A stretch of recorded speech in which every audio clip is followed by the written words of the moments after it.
खांसी, गला खराब या सांस की दिक्कत, ये सब प्रॉब्लम्स अक्सर हमारे डेली लाइफ को डिस्टर्ब कर देते हैं। कभी एलर्जी की वजह से या फिर कभी कमजोर इम्यूनिटी की वजह से। तो इसीलिए जीना सीखो लेकर आया है कफहर चूर्ण, जो आपके रेस्पिरेटरी सिस्टम को नेचुरली सपोर्ट करता है।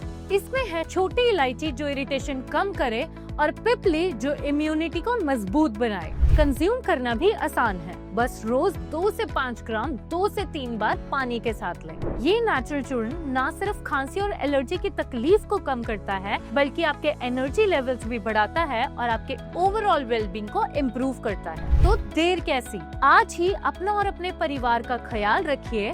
जीना सीखो कफ चूर्ण के साथ। आज ही ऑर्डर कीजिए।